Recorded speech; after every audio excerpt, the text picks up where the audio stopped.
braquial, que son malformaciones que probablemente no se detectan antes del nacimiento. Esas son controversias de otro tipo. ¿De qué voy a hablar? De lo que Rand Gillon habla de la geografía biológica. Él dice, ¿cuándo la persona es persona? Y qué casualidad que la persona no es persona cuando está en la parte norte del introito vaginal. Cuando el bebé todavía no sale, no es persona, cuando ya sale es persona. Es uno de los muchos criterios que se usan para ver si el humano es persona, si el humano no es persona, si es sujeto de derechos, si no lo es, si tiene alma, si no. No voy a hablar de nada de eso. Bien, entonces voy a empezar con una serie de pseudoargumentos que se dan para no llamar las cosas por su nombre y para no tratar los problemas como tienen que tratarse. Después voy a hablar del ecosistema, de la controversia del aborto y de las controversias sobre la interrupción tardía del embarazo, que podríamos llamar aborto tardío. Después voy a hablar del dilema. Hay que hacer una epistemología de la controversia científica, sino de qué vamos a hablar, de qué demonios vamos a hablar, si no entendemos qué estamos hablando. Y voy a decirle a los filósofos puros que andan aquí, hay uno, por cierto, muy bueno, no se puede hacer bioética si uno es filósofo puro. No se puede hacer bioética si uno es abogado puro. No se puede hacer bioética si uno es jurista puro. Y no se puede hacer bioética si uno es médico puro. Tiene uno que dar el paso y ser transdisciplinario. Si no, no entiende uno la otra parte del problema que está tratando. No se puede ser kantiano puro y aquel bien sin mirar a quién. No se puede hacer bioética si no se pisa el suelo. Matar a un inocente no agresor, el aborto no es un aborto en defensa propia. Por favor. Y eso se ve y se publique, chorros de tinta corren. Es matar a alguien inocente. La matanza de los inocentes que dicen que no existió, que Herodes no la hizo y que Flavio Josefo no la registra, parece que es una invención de San Mateo. Pero si fuera cierto la matanza de los inocentes, como Dios que es perfecto permite que vayan a matar inocentes para justificar que se construye eso, no tiene nada que ver. La sacralidad de la vida no es si la vida es un regalo, si la tengo que guardar, no voy a hablar de eso. Son pseudoargumentos que se usan. No voy a hablar del pro-pre-embrión, el dilema no es una etapa, sino la relación causa-efecto del Zika. Pro o pre o pro, todo lo que quiera un embrión es un embrión enfermo. ¿Qué hago con eso? El humano impotente, no voy a hablar de potencia, la potencia no sirve para nada para fines de este dilema. Una castaña no es un no voy a hablar de esas cosas. Yo voy a poner criterios aristotélicos, ahorita, siglo XXI. Aristóteles, vamos, la embriología no había florecido en tiempo de Aristóteles. Ni en tiempo de San Agustín, para decir que había una animación, que había alma a los 90 días, no sé con qué base, pero embriología no había. Entonces el feto sintiente, pues sí, el dilema no es si es sintiente, es muy importante que el feto sí sienta a partir de la semana 12, 13, 14. Pero cuando se hacen las cosas hay que hacerlas con mira, vamos a hablar de eso. El dilema no es si es sintiente o no, es cuál es la indicación, si es que hay una indicación. Lo mismo si es viable o si es persona porque es viable. Si es viable es persona y si no es viable no lo es. ¿Y de qué depende la viabilidad de un feto? ¿Del feto en sí? ¿De su sistema pulmonar que es maduro? ¿Depende de su surfactante o depende de la tecnología de las terapias intensivas? Es irrelevante para este dilema. El feto no puede decidir, no es autónomo, me parece palmario que no puede decidir. Como muchos ancianos, como muchos pacientes terminales tampoco pueden decidir porque ya están más allá de cierta capacidad cerebral. Eso es un pseudoargumento. Han de nacer y morir si Dios dispone. Entonces es voltear la cabeza para otro lado y no hincarle el diente al dilema. Y decidir si Dios dispone, a mi manera de pensar, es una cobardía. Si no, ¿para qué soy bioeticista? ¿Para qué me tiene esto y para qué acepté la invitación de Dios? Discriminación contra los capacitados. A ver, ¿cuándo voy a discriminar a un feto y cuándo voy a discriminar a un discapacitado? Son todos esos temas de locura. Se busca evitar la creación de discapacitados infelices. A ver, ¿hay un discapacitado feliz? No lo creo. O hay discapacitados que se adaptan a su discapacidad, subliman y hacen cosas buenas, por otras razones. Yo dudo que haya un discapacitado feliz. ¿Puede ser masoquista? Entonces, discutirse los problemas es darle la vuelta sin ir al punto. Eso fomenta la confusión. Los problemas, argumentos falaces, proteger el derecho a la vida. Se habló aquí ya un par de veces sobre el derecho a la vida y que la Constitución garantiza el derecho a la vida, los derechos humanos, el derecho a la vida. Lástima que quienes dijeron eso ya se fueron, porque hubiera sido bueno echar una buena salsa a ese propósito. El derecho a la vida como a ultranza contra la calidad de vida me parece que es un dolor y lo voy a tratar más adelante. Y se habla de la declaración, se tiene derecho a la libertad y a la seguridad. Si yo le obligo a la vida a un discapacitado profundo, ¿va a tener libertad? Lo dudo mucho. y tendrá seguridad y tendrá autonomía, lo dudo mucho. El artículo 5 de la misma declaración dice: nadie será sometido a torturas, ni penas, ni tratos crueles. Si yo lo obligo a hacer, lo voy a someter a tratos crueles y a torturas, y eso es inhumano y es degradante. La Constitución dice lo mismo, cosas parecidas, porque ahora se basa en los derechos humanos. Hay gran polémica entre dónde están los derechos, si son garantías individuales o constitucionales, y si están por arriba y por abajo de la Constitución. En concreto, el artículo 4 dice: toda persona tiene derecho a la protección de la salud. ¿Cómo el Estado va a proteger a un feto no nacido, alguien inútero, de que se infecte? El Estado está en falta, no puede garantizar la protección, no puede garantizar ese derecho. Esto es una discusión inútil. Medio ambiente sano, si ya se infectó con Zika, ¿dónde está el Estado? Son pseudoproblemas. Seguimos con otro tipo de pseudoproblemas, son los argumentos conservadores. Uno habla de una persona conservadora o un argumento conservador. ¿Qué es lo que se quiere conservar? ¿O conservador de qué? ¿La vida? ¿O el derecho a la vida? ¿O la dignidad de la vida? En fetos sanos, una discusión perfectamente entendible, ¿no? Hasta un cierto número de semanas.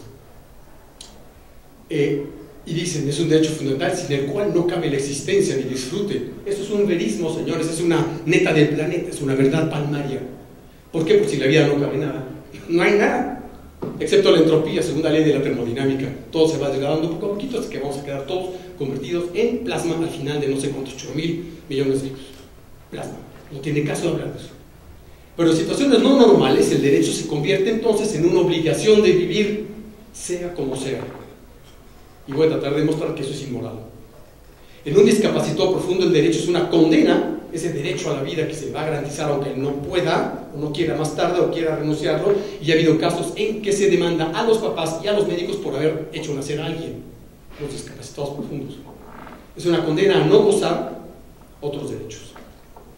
Si es así, entonces privar de la vida es una grave injusticia. ¿Para quién es una injusticia privar de qué tipo de vida? El derecho a la vida entonces es obligatorio, es irrenunciable, implica el derecho al sufrimiento. ¿No es más grave injusticia obligarlos al sufrimiento y vivir una mala vida? Esa es la reflexión. Discutir eso es dar revueltas sin ir a punto.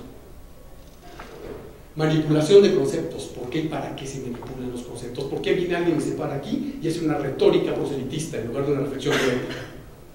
Grave injusticia privar de la vida X a un inocente.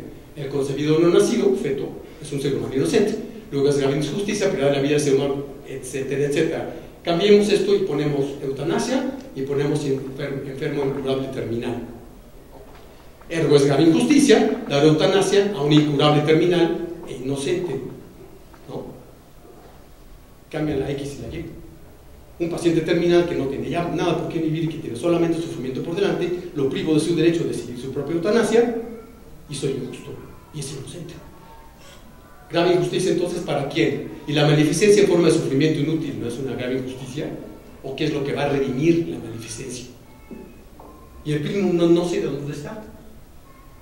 Problema de manipular conceptos, navaja de Occam, le hace falta el machete de Occam. No le agregues pluralidad sin necesidad. De nuevo, ¿de qué estoy hablando? Bien, vamos a hablar de los ecosistemas, el espacio controversial. Uno no puede ser puramente kantiano y venir a plantear problemas bióticos que tienen que ver con las personas. Hay un ecosistema que consiste, como es mi modelo, en una controversia científica que sale a la luz pública y se convierte en una polémica no científica. Y tiene consecuencias bioéticas, consecuencias sociales. En estas polémicas ciertamente hay conflictos de interés, hay dilemas verdaderos y pseudo dilemas, pero el marco legal y moral de la sociedad determina, en este caso, la vida de la mujer y la vida de su familia. Si se le niega el derecho a abortar, esa mujer va a ser infeliz para toda su vida, va a tirar el dinero a la basura y lo va a gastar inútilmente en un bebelín que ya no tiene salida. Y entonces es injusto para el bebé, para la mujer, para la familia, y eso es una injusticia del Estado. Todo esto es un espacio controversial. Me voy a dedicar un poco más a esto para entender qué demonios pasa en una cabeza de un bebelín con Zika y qué puede pasar aquí alrededor para que podamos entender en un espacio controversial todo lo que hay que discutir y todo lo que hay que saber si uno quiere dedicarse a una bioética que sea mínimamente correcta. Todo lo demás es pura verborrea. Entonces, siendo así las cosas, ya planteé el panorama, podríamos pensar que vamos a entrar en dilema. ¿No? No podemos explicar el dilema si no entendemos la controversia. ¿De qué vamos a hablar? ¿Cuál es el dilema? ¿Cómo lo vamos a entender? Hay que entender qué pasa, hay que mojarse las manos con ciencia. Con conciencia de la ciencia. Bien. Y de aquí se deriva otra cosa que yo tengo muy presente, que la mente que tiene que ser transdisciplinaria. No es multi, no es inter. Multi es que vienen varios y se congregan y se van. Inter es que no entiendo lo que dice el otro, pues medio me duermo cuando hablo y no interrumpo. Trans me obliga a mí a saber un poquito de derecho, un poquito de filosofía, un poquito de un montón de cosas, para entonces poder saber y poder situar mi dilema correctamente y poder tratarse un análisis que sea medianamente correcto o medianamente decente en términos académicos. Si no hago un esfuerzo de ser transdisciplinario, vengo aquí a perder mi tiempo y hacerles a ustedes perder su tiempo. Por eso vamos a hablar de la historia del Zika, rápidamente de cómo se construyó la causalidad, cómo se llegó a la noción de que el virus causa la microcefalia. Hay un proceso histórico, tiene uno que saber historia para saber epistemología de la ciencia, si no, no se puede hacer. Hay mecanismos fisiopatológicos del daño y entonces hay consecuencias. Y eso que nos decían en la Facultad de Medicina, que el ser humano es biopsicosocial, ya se nos olvidó, y las discusiones sobre los dilemas se convierten en peticiones de principio gigantescas, en apelaciones a la autoridad y un montón de falacias argumentales. Bien, entonces vamos a la controversia. Y vamos a la controversia a la mitad de la cosa. ¿Todos ustedes vieron fotos de Zika bebés? Ahí está. Pregunta: ¿cómo le hincan el diente? ¿Cómo van a hablar de aborto o de interrupción tardía del embarazo si no se entienden esto? ¿Qué pasa dentro de la cabecita de cada uno de estos bebés? Ciertamente es impresionante verlos, pero si no entiendo lo que está pasando, ¿de qué voy a hablar? Y esto ustedes lo pueden extrapolar a todo tipo de controversias científicas que puedan desencadenar u originar dilemas morales. Si no entienden mínimamente la controversia, no sé cómo van a perder su tiempo y hacerlo perder a todo el auditorio. Y entonces se descubre que, evidentemente, eran episodias en uno de estos mismos mosquitos que picaban changuitos, pican un humano y empieza a haber un círculo humano-humano, se convierte en una endemia muy localizada en África. Y decían, bueno, esto es una exposición muy extensa que puede hacer que efectivamente se contaminen algunos trabajadores. Parecía dengue, parecía chikungunya, decía uno, bueno, no pasa nada, artralgia, hace un poquito de rash, un poquito de fiebre, se cura solo como la gripe, sensacional. Se rastrea el virus se conoce perfectamente bien, siguiendo cuál es la evolución de las proteínas. La evolución en la metilación de los distintos ácidos de la proteína hace que estas proteínas de las paredes del Zika, del virus del Zika, vayan cambiando y hacen también que el virus se adapte a distintos ambientes. Por eso, entre otras cosas, ha pegado como ha pegado actualmente. Pero estos cambios también se pueden registrar o se pueden seguir hacia atrás, y entonces es como se conoció la migración del virus. Entonces es como se sabe que empezó en Uganda, que fue un poco al occidente de África, que luego volvió, y luego que pasó a las famosas islas, y se conoce perfectamente bien el virus, se había tipificado ya, pertenece al grupo de los flavivirus, pero se conocía poco su patogenicidad. Y se conocía poco las reacciones cruzadas y las moléculas que comparte Zika virus con dengue virus y con chikungunya virus, y eso es lo que hace que sea particularmente pernicioso. Es un virus relativamente lento, no es fulminante como el ébola, pero va buscando su huequito y se ve escondido. Bien, este brote de la isla ya fue muy famoso. Por aquí lo importante es que brinca de África, pasa a las islas y de pronto sigue cambiando. Aquí pasan varios años y entonces llega primero a las islas del Pacífico, pasa a Pascua y luego llega a Brasil, y en Brasil hace un enorme brote. La pregunta es: ¿por qué Brasil hace un enorme brote? ¿Por qué se adquiere una episodia o un enzote más o menos controlada, llega a Brasil y flamea fulminantemente? Esto, los médicos que hay por aquí habrán oído hablar del esquema de Wilson. Quiere decir, se usa para explicar iatrogenia, se usa para explicar errores médicos, pero también podemos utilizar este tipo de modelo para determinar por qué de pronto un evento biológico se convierte en una catástrofe. Y esto es porque hay ciertas cosas que impiden que los eventos se den de manera lineal, hasta que llega un momento en que, como son eventos estocásticos y son eventos aleatorios, quiere decir, puede que sucedan, puede que no sucedan. se alinean todos como si fueran planetas, entonces el virus pasa de lleno. ¿Esto qué quiere decir? Que se transmite a los humanos, de los humanos brinca a otros continentes y llega a Brasil, que es una población virgen para ese tipo de infecciones y flamea durísimo porque nunca habían estado expuestos. Por eso es que en Uganda había permanecido ese virus más o menos contenido a esa población. Bien, entonces, para entender la cuestión del aborto y para entender cuál sería la indicación o cuál es el dilema de interrumpir o no un embarazo tardío, no es el de menos de 12 semanas, tardío, vamos a ver primero una estadística normal o una estadística del aborto, un dato concreto. En Inglaterra, los datos de abortos por anormalidades congénitas y mentales de 94 son los siguientes. Hubo solamente 1.796, un 1% de los notificados en ese año, de acuerdo con este autor, de los cuales solo 94 fueron mayores de 25 semanas. O sea, solo 94 de 1.796 fueron abortos tardíos. Y estas son las indicaciones, o las razones por lo que hubo. Anormalidades genéticas, problemas del sistema nervioso central, malformaciones multisistémicas, etc. No se indica en este artículo, de acuerdo con el trastorno, cuántos habrían sobrevivido o cuántos habrían muerto tempranamente. Eso no se puede saber. Esto, digamos, es estadística común, normal, del aborto en cualquier país, o como pudiera ser en cualquier país. Pero vamos a ver ahora un ejemplo concreto de catástrofe personal. Y la catástrofe de todas estas personas se convierte, además de todo, en un desastre epidemiológico. Una catástrofe para algunos a nivel nacional se convierte en un desastre. Ya lo vieron bien, ¿no? Catástrofe, eso es el diccionario de Coromines, es la ruina, el trastorno, la gran destrucción.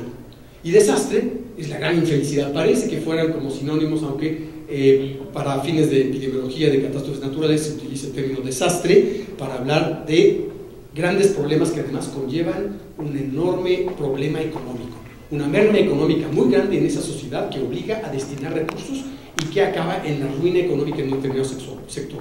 Por eso se llaman desastres naturales.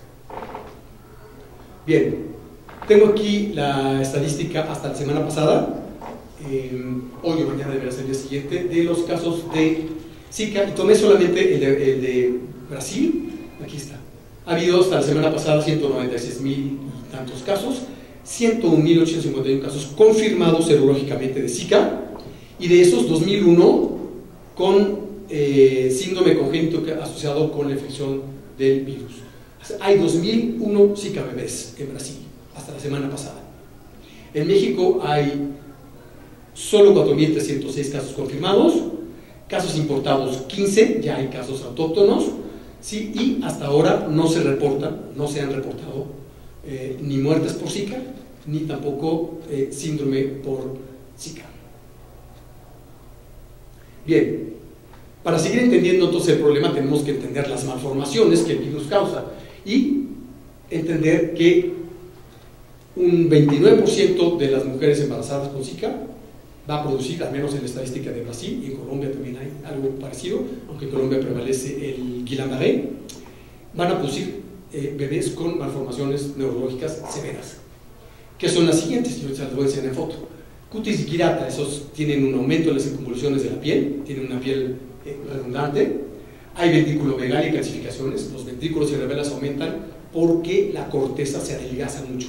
¿Y por qué hay calcificaciones? Porque tiene una necrosis muy extensa del tejido cerebral, del tejido neurológico, y entonces como cicatriz dejan calcificaciones. Esto no es normal, esto va a producir convulsiones todos los días. Al examen neurológico, ¿qué es lo que van a encontrar? Disfagia, hipertonía o espasticidad, no pueden comer, se ahogan, no van a tener un contorno muscular correcto, tienen esta malformación que van a ver en los videos de las fotos, las manitas así, en gancho, se llama artrogliposis, que es decir, manos o articulaciones en gancho, tiene los pies también doblados hacia arriba por una contractura espástica. Son hiperrefléxicos, son muy irritables, tiemblan, tienen epilepsia refractaria al tratamiento, pueden tener estatus epilépticos y tener 10, 15, 20 convulsiones por día. Y un retraso muy grave del desarrollo psicomotor. ¿A qué se debe todo esto? A algo que se llama alteraciones en la migración neuronal. ¿Esto qué quiere decir? Que los núcleos de desarrollo cerebrales durante el desarrollo embrionario dejan de migrar adecuadamente porque el virus los ataca y los mata, y entonces al no haber migración de esos núcleos no hay diferenciación y se mueren y entonces producen necrosis. Eso se llama lisencefalia, está lleno de líquido, un líquido más o menos informe, y eso hace que los giros o las circunvoluciones se den chiquitos, o sean menores, se llama paquigiria o agiria. Este es un bebé o un feto de unas 30 semanas. ¿Cuál es el problema? Esa es la zona donde virus Zika ataca. Va a atacar también la espina, pero principalmente los núcleos de crecimiento cerebral. Y este es el síndrome de disrupción de la secuencia cerebral fetal. Esta es la causa de la microcefalia. Es un virus neurotrófico que ataca a las células progenitoras, lo acabo de decir. El Zika llega al cerebro, se encuentra el líquido cefalorraquídeo, el tejido placentario. Es una encefalitis viral grave que produce una encefalopatía necrosante. Por eso se ve hueco. Hay una disrupción de la embriogénesis de las células, el síndrome del cual les hablé. Antes de 2001 solamente había 20 casos de estos, solamente 20. Y ahora en Brasil, solo en Brasil, entre 85 y lo que vamos del 86, hay 2001 casos, solamente en Brasil. Eso produce que microcefalia severa, ¿por qué? Porque al no crecer el tejido cerebral, se cabalgan una con otra los huesos propios del cráneo y se fusionan en chiquito. Aquí hay una pregunta: como no crece el cerebro, ¿el cráneo no se desarrolla, se hace chiquito? ¿O es al revés? Como el cráneo se hace chiquito, el cerebro no se desarrolla. Es una parte de la epistemología de la historia de la enfermedad. Como el cerebro no se desarrolla, el cráneo se colapsa. Entonces eso produce ese cuero cabelludo corrugado. Todos los bebés o los fetos con Zika tienen esto. El occipital prominente, ahorita vamos a ver en nota diapositiva, el traslape de las suturas craneales, vean cómo están aquí encimadas unas con las otras, la destrucción cerebral parcial. Aquí este es un corte de cerebelo completamente hueco. Es apenas la cascarita del cerebelo de los fetos con Zika. Y vean la malformación craneal. Bien, más claro en el agua. Vean aquí una bebé con Zika. Noten bien este promontorio, aquí está. La bóveda hundida y este espolón occipital. Tiene los giros muy adelgazados, aumento de los ventrículos, aumento del líquido, el tallo cerebral muy delgadito, aquí hay atrofia del cerebelo, aumento del cuarto ventrículo, y aquí se ven las calcificaciones. Líquido, calcificaciones. Estos bebés no son cognitivamente normales. Otras de ambos. La corteza delgadita, esto es tejido necrótico, ¿sí? Vean la parte central, también muy atrofiada, ¿okay? Aquí de nuevo, aumento de los ventrículos laterales, aquí más calcificaciones difusas. Una tomografía, vean el tamaño dispar de los ventrículos, una atrofia cortical más pronunciada de este lado, calcificada, aquí hay calcificaciones diseminadas, lo mismo aquí. En un absceso mal organizado, más calcificaciones. Ya son ustedes expertos en daño neurológico por Zika. Bueno, yo podría decir, ya podemos pasar al dilema, pero no. Un dilema no es eso. Un dilema verdadero no es qué voy a escoger. Un dilema verdadero no es con qué ideología me voy a afiliar. Un dilema verdadero no es así. El dilema es una situación en la que se escoja lo que se escoja, todos pierden. Si yo escojo una posibilidad, o si opto por una, automáticamente hago mal del otro lado. Eso es lo grave del dilema. Uno no puede venir a hablar de preservar la vida. Uno preserva y causa daño del otro lado. Uno causa un aborto y está causando daño del otro lado. Ese es un dilema. Y el dilema tiene además otra propiedad. La abstención no se vale. ¿Por qué? Porque la abstención o la no acción es una acción. Si no actúo, la naturaleza hace su desgaste. Entonces, ¿para qué estoy haciendo bioética?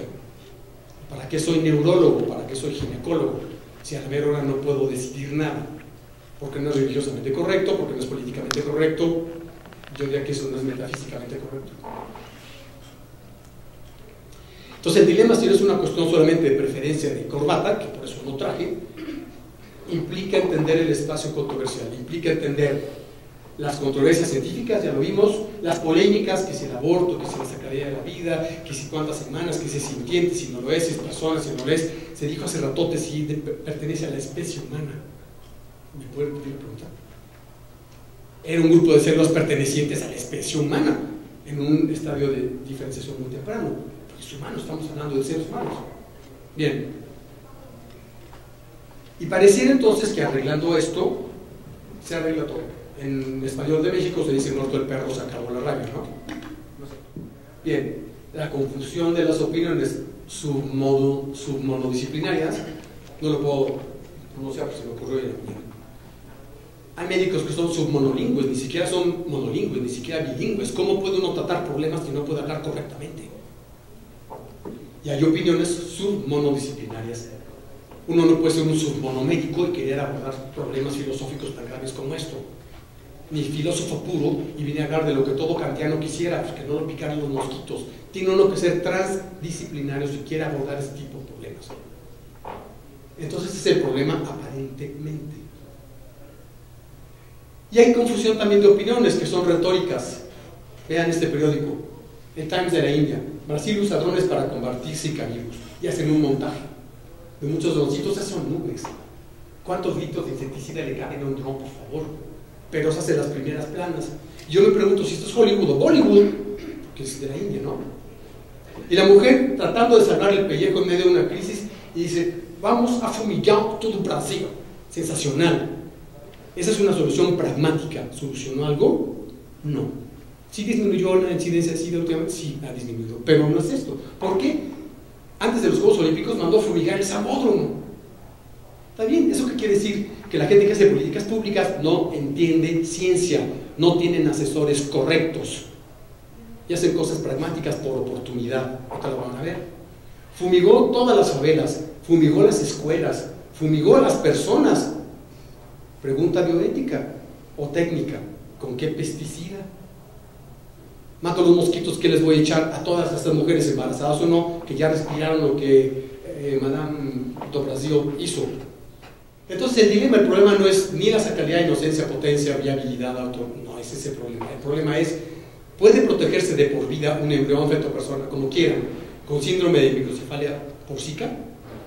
Su vulnerabilidad ante la discapacidad permanente, su vida contra la calidad de vida, el sufrimiento que tendrá toda su vida, la catástrofe, la destrucción, el daño. Entonces, si en los dilemas todos pierden, ¿qué sentido le voy a dar yo a mi elección? Si dije al principio que todos pierden, ¿cómo voy a decidir y qué sentido le doy a lo que voy a recomendar? Sí, es cierto, el tema no es un tema placentero. Y entonces, ¿qué puedo proponer? Primero, depurar la visión del problema, que no la gravedad del dilema. Tendría que meterme en la cabeza del otro. Está medio extraña la metáfora, ¿no? O de la familia del otro. Antes de proponer una interrupción tardía del embarazo, que se llama eutanasia del feto, o se llama aborto tardío, que tiene una altísima posibilidad de errar en cualquier sentido. Se escoja hacerlo o se escoja no hacerlo. Ese es el dilema. Y el dilema tiene como problema en la ciencia la incertidumbre, es decir, uno puede seguir ciertos criterios y aún así ser incapaz de decidir.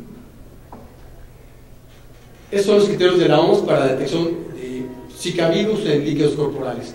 Si hay signos y síntomas en menos de 7 días de duración en una mujer embarazada, que tenga sarpullido, conjuntivitis, etc., se pueden detectar ácidos nucleicos mediante PCR.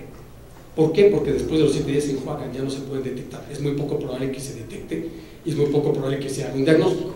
Entonces dicen, si la mujer tiene más de 7 días con esos síntomas, entonces podemos hacerle o buscar detectar inmunoglobulina M.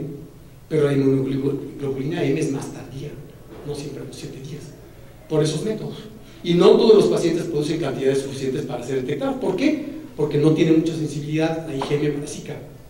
No de momento, y tampoco tiene mucha especificidad porque cruza con chikungunya y con dengue. Y aquí otro paréntesis rapidísimo, uno podría decir, yo ya tuve dengue, luego entonces no le tengo miedo al Zika. Pues no, porque cuando uno tiene dengue, los anticuerpos contra dengue no protegen. Es un efecto paradójico. Entonces cuando Zika virus entra en las células, los anticuerpos contra dengue, en lugar de decir no entras, dice pásale y ya entramos por aquí, te llenamos el camino. Son potenciadores de la infección. Entonces, si alguien ya tuvo dengue, que es el mismo mosquito, puede tener un Zika que le flamee mucho más todavía. Entonces, un resultado negativo no garantiza que no haya infección. Propuesta: hay que depurar la visión del problema. ¿Y qué quiero decir con depurar la visión del problema? Independientemente de lo que ustedes crean, el bioeticista tiene que tener la capacidad para depurarse a sí mismo de sus prejuicios, de sus sentimientos, para poder aconsejar. Yo no puedo tener mis prejuicios y mis sentimientos para hacerlos valer, sobre todo si hago política pública, en otras personas. Entonces, depurarme de mis circunstancias, de mis sesgos, ¿de acuerdo? El dilema no es el aborto, el dilema no es la eutanasia, el matar al feto. El dilema no es mi sufrimiento, mis condiciones, mis prejuicios, mis temores escatológicos. Ese no es el dilema. Discutimos más nuestras emociones que los sufrimientos del otro. El dilema entonces es cómo salvar el sufrimiento de ese feto al menor costo posible para cuando ese feto sea bebé. O cómo decidir o cómo aconsejar que ese feto no llegue a ser bebé porque no hay nada que ofrecerle. Eso es el dilema. Si decido, pierdo y causo daño. Si no decido, pierdo y causo daño. Ese es un dilema verdadero. Pero lo que importa aquí es quién sufre o quién sufrirá toda su vida las consecuencias de la microcefalia. No es como me voy a sentir yo, y esto lo voy a demostrar en un momentito más. La acción y la no acción pueden dañar. Yo puedo decir aquí el primo no querer, y me guío por eso, hipocráticamente. Si actúo puedo dañar, si no actúo también puedo dañar. Entonces el problema aquí es hacer un análisis diagnóstico, etcétera, consecuencialista, probabilístico. ¿Cómo se puede hacer un análisis probabilístico ante la incertidumbre? Y se habló del principio precautorio hace rato. ¿Cómo puedo yo predecir sin experiencia suficiente? Sin que sea una predicción empírica. Y el problema de Hume, ¿cómo puedo predecir eventos futuros con base en experiencias pasadas? El cisne negro puede suceder. Sí que es un cisne negro. Estaba contenido África, todo el mundo pensó que no iba a pasar nada, que una enfermedad de changuitos, lo mismo ébola. Un cisne negro hace que ahora lo tengamos en México. ¿Se puede predecir eso? No. Entonces la eutanasia del feto, o sea, si hay certeza del laboratorio, sin metafísica, sin religión, sin trascendencia, porque no se trasciende nada, la eutanasia del feto para evitar sufrimiento del no nacido o del nacido futuro, es una solución humanitaria, respetuosa, digna, aunque sea una solución muy ruda. La intención no es matar, es quitar sufrimiento, pero no se va a hacer con una aguja o con solución salina. Tendrá que ser un procedimiento bajo anestesia de la mamá, bajo anestesia del feto, porque el feto después de las 25 semanas siente, aunque no tenga cognición de lo que siente, pero sufre. Entonces, si se decide hacer, tendrá que ser un procedimiento muy bien normado, de manera que no sufra nadie o lo menos posible. Entonces, en ese caso sería una eutanasia, en otro caso sería una distanasia fetal, y eso tampoco es una solución. Entonces aquí, dígase un momentito, la intención no es matar, es quitar sufrimiento. Y ciertamente vamos a tener un residuo moral. Cualquier decisión pesadísima de este tipo que tomemos nos va a dejar un residuo moral, un remordimiento o un pesar. Pero la no decisión nos va a dejar un residuo moral también porque no decidimos. Entonces hay que hacer la diferencia entre pesar y remordimiento. A mí me pesa haber decidido la interrupción tardía de un embarazo. Me pesa haberlo recomendado y seguramente le pesará a esa mamá todos los días de su vida, pero no tendrá el remordimiento de no haberlo hecho. Y esta diferencia depende solamente de cada persona en el momento que decide y cómo metaboliza, cómo analiza sus sentimientos a posteriori. No lo puedo saber. Es un algoritmo, faltan 2 dedos. Pero un algoritmo no es una receta, perdón, es un esquema del dilema, pero no es un algoritmo, no es un esquema de flujo. Es como pinto el dilema de la introducción del embarazo. Si la mujer tiene signos y síntomas, pues sí. Si no los tiene, pues la voy a vigilar. Si no los tiene y estuvo en una zona de gran riesgo, si tuvo sexo con alguien que estuvo en una zona de riesgo, dice la OMS en un panfletito muy bonito, si comparte sus juguetes sexuales, porque ese panfletito seguramente fue hecho para los americanos. La mujer fue y vino, punto. ¿Tiene síntomas o no los tiene? Habría que vigilar mediante el laboratorio, mediante imagen. Si todo esto es negativo y no se presenta nada, El dilema se mantiene, no se resuelve. ¿Puede haber trastorno por Zika después de nacer? Sí. Yo no resolví nada. Por supuesto, hay Zika del recién nacido que se manifiesta incluso con bebelines que tengan un APGAR normal y que empiezan a los 3 meses a tener problemas en la motricidad. Y luego resulta que es un Zika. No necesariamente con microcefalia. Hay distintos grados de daño. Si sí, entonces hacer laboratorio de imagen, ¿no? Vigilar, pero el dilema no se resuelve. Si sí, entonces el aborto, terminación tardía del embarazo, feticidio, aborto tardío, como lo quieran llamar, eutanasia fetal, bajo ciertas condiciones. Si no hay, en la imagen no hay daño, pero el laboratorio dice que sí, no puedo, probablemente con eso, o muy probablemente con eso, no puedo aconsejar un aborto, sobre todo si la mamá no lo ve. Si no ves esos cambios morfológicos patentes o anatómicos patentes de que tiene ya daño irreversible, podrá decir, yo confío en Dios en que no le pase nada porque tenemos Zika. Si lo resuelvo, tengo que hacer un aborto, pero aún así es un aborto bajo incertidumbre porque nunca sabré si ese niño podría haber sido un niño normal, infectado con Zika pero sin graves alteraciones. No lo puedo saber. El problema de un dilema es decidir bajo incertidumbre. El dilema, como ven, se mantiene. Esta es la penúltima diapositiva, la siguiente va a tener sonido. Este es un caso de microcefalia congénita, no son Zikas. Estas chiquitas tienen, Claire tiene 15 años y Lola tiene 9. Son estas dos niñitas. La mamá tuvo a ella primero, idiopática en la microcefalia, y cuando tuvo la siguiente bebé, salió también con microcefalia. Tiene uno o dos hijos más normales. ¿Por qué les pongo esta foto? Porque son fotos a largo plazo de lo que puede suceder con los varios miles de niños del Brasil.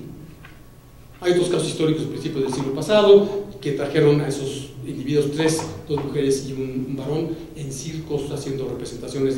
Los llamaban los mayas, porque tenían su cabeza así, les ponían aquí, los peinaban para atrás como palmerita, los trajeron en circos dando funciones. No lo voy a poner.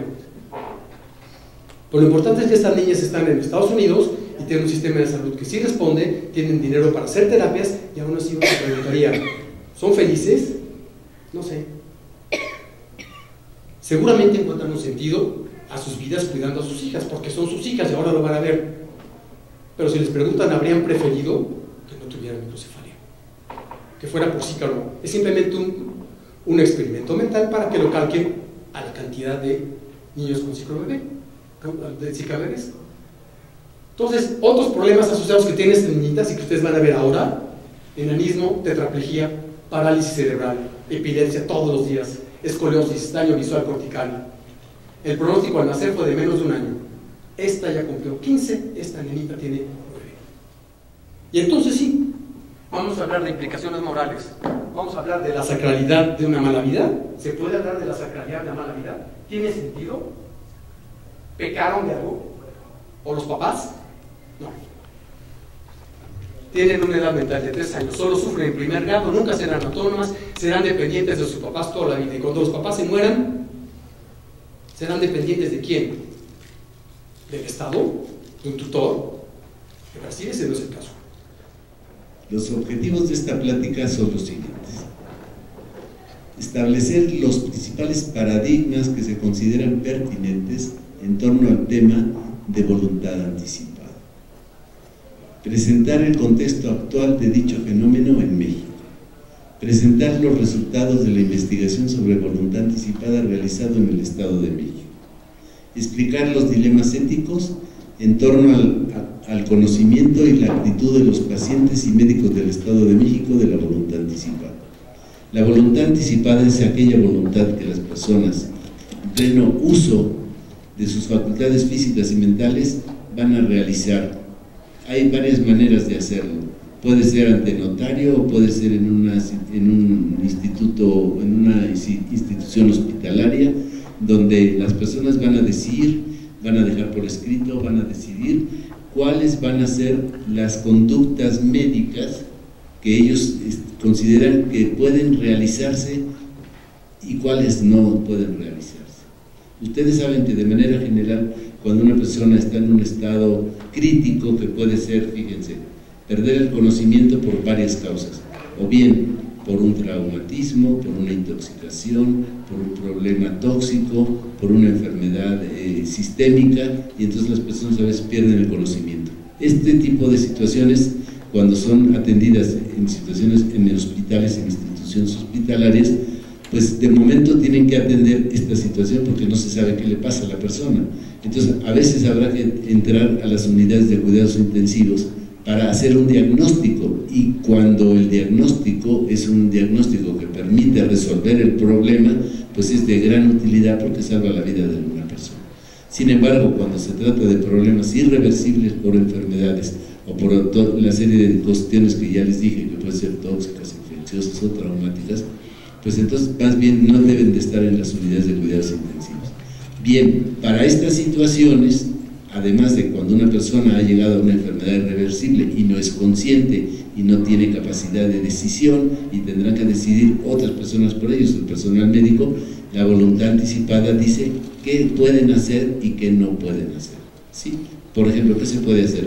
Bueno, pues se pueden dar sustancias aminoactivas que van a facilitar continuar con la vida, o bien un respirador artificial o otro tipo de tecnologías que se aplican.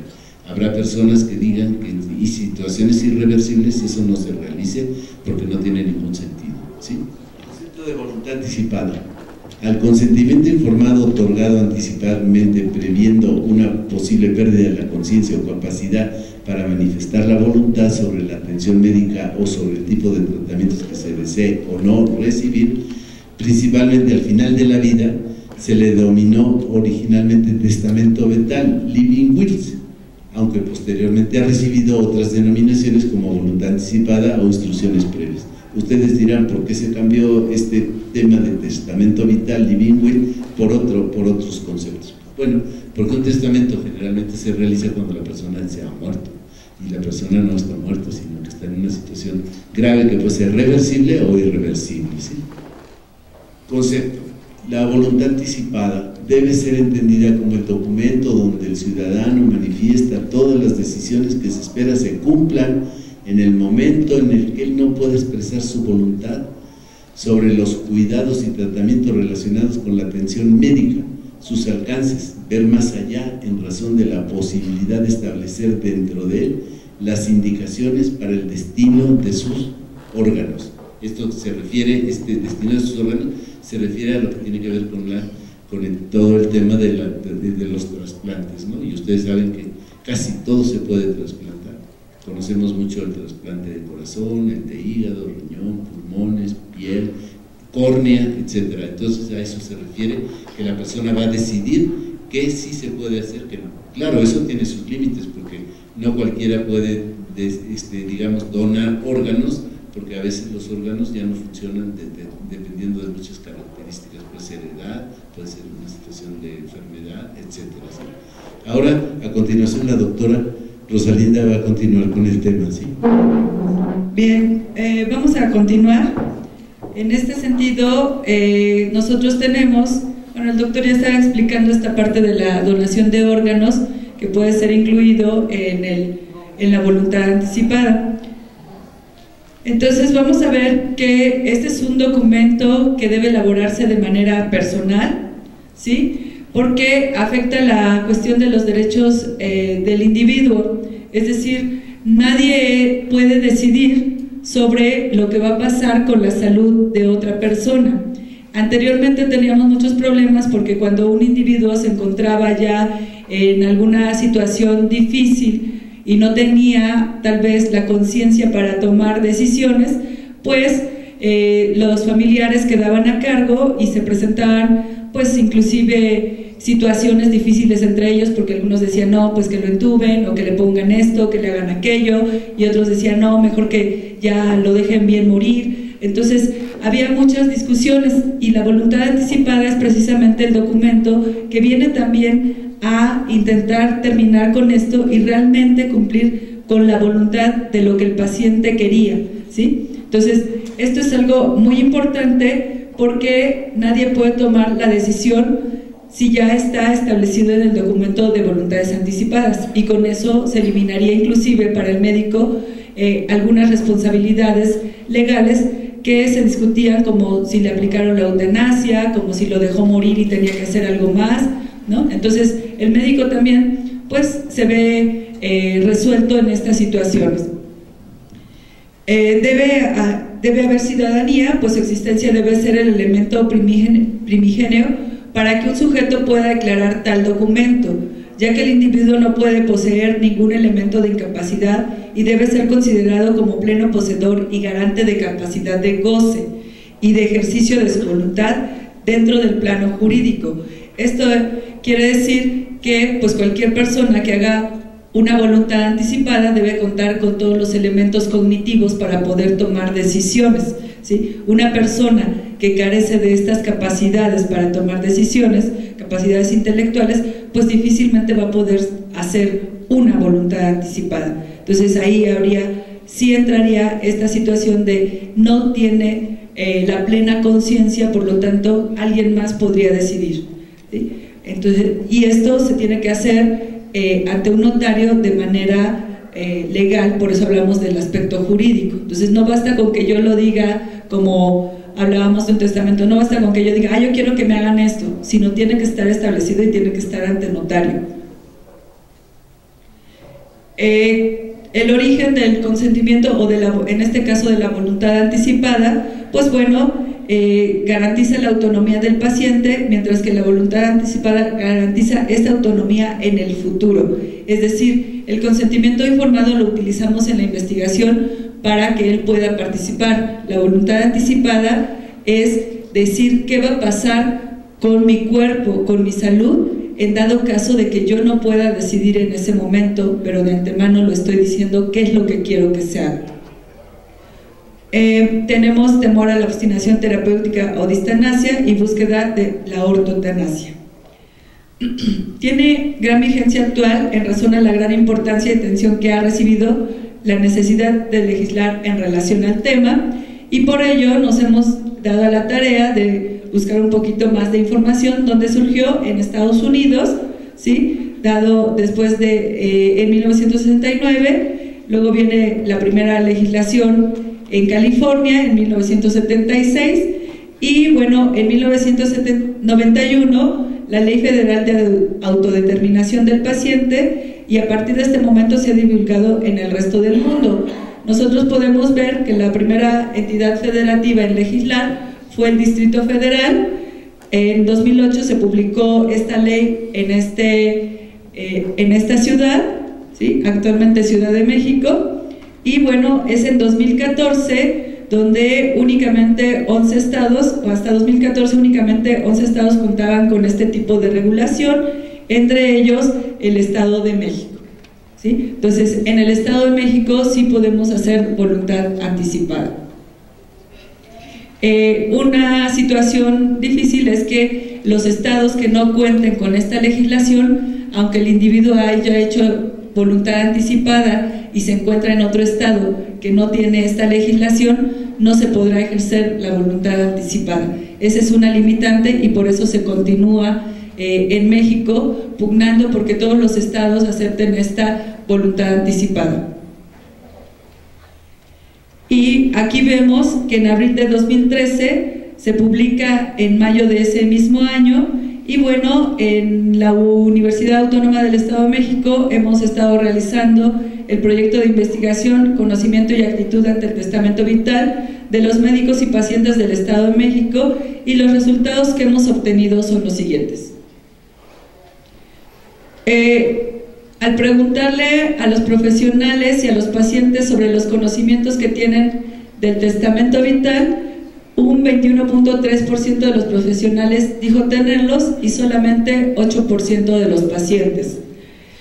El 59.3% de los pacientes sí le gustaría realizarlo. Claro, tengo que aclarar que para hacer esta investigación, cuando llegamos a preguntarle tanto a los médicos como a los pacientes si querían contestar el cuestionario y pedirles su consentimiento, nos decían, ¿qué es eso de la voluntad anticipada? Entonces, antes tuvimos que explicarles qué era la voluntad anticipada, y bajo esa situación ellos contestaban estas preguntas, ¿sí? Y ya con esa información ellos podían decir si realmente les gustaría realizarlo o no, de ahí que ese alto porcentaje, casi un 60%, le gustaría realizar la voluntad anticipada. Esto nos permitió establecer las siguientes conclusiones. No tenemos conocimiento por parte de los profesionales sobre qué es el documento de voluntad anticipada. También desconocen las normativas que regulan dicho documento y la realización del mismo, y la manera de indagar para saber si los pacientes lo tienen realizado. Es decir, ellos pudieran decir, sería importante realizar la voluntad anticipada, pero no saben dónde encontrar esa voluntad anticipada en dado caso de encontrarse con un paciente que tenga realizada eso, no se integra o no se ha integrado al expediente. El profesional de la salud considera que a quien se debe informar sobre la voluntad anticipada es a los pacientes con alguna enfermedad terminal principalmente, y creen que es trámite burocrático que debe realizar un trabajador social, es decir, el personal del hospital que debe hacer este documento de voluntad anticipada, y todo el trámite es el trabajador social, no ellos. Los profesionales de la salud no informan a los pacientes sobre lo que es el documento de voluntad anticipada y cómo deben realizarlo. Tampoco preguntan si los pacientes tienen realizado dicho documento, ya que creen que casi ningún paciente los realiza. Esto obviamente es cuando apenas entra en vigor la legislación, y por eso tenemos estos resultados. Los profesionales de salud consideran que sería importante que los pacientes realicen este documento. La mayoría de los pacientes desconocen el documento de voluntades anticipadas y por ende no cuentan con el documento, aunque algunos, a pesar de conocerlo, tienen una actitud indiferente para realizarlo, ¿sí?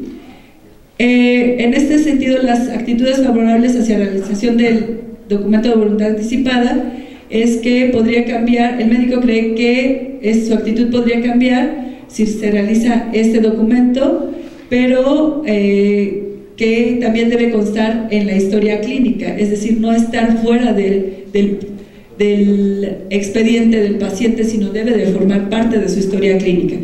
Los pacientes que no padecen, aunque los pacientes no padecen alguna enfermedad crónica o terminal, se muestran receptivos a recibir información sobre documento de voluntad anticipada y adoptan actitudes favorables hacia la realización del mismo.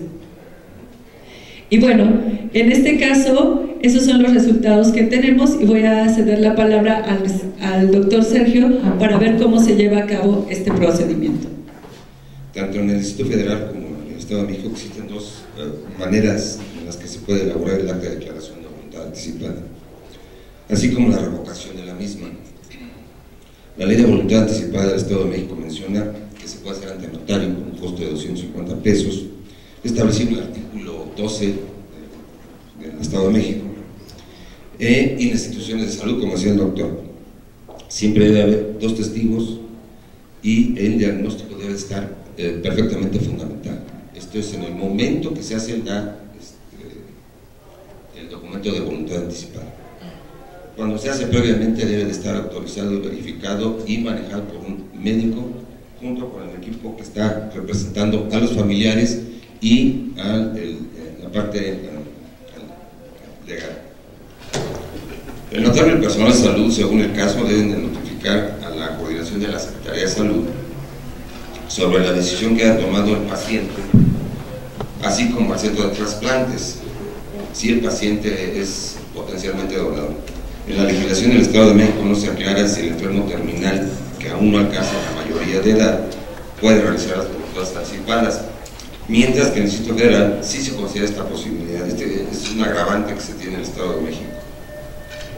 Es un formato del doctor Márquez en donde se demuestra cómo es el proceso de voluntad anticipada. Es un documento notariado en donde se incurre exactamente en los artículos y se sustentan los artículos que se comentan ahí para poder determinar el proceso de fundamental desde el punto de vista legal, el proceso de voluntad anticipada.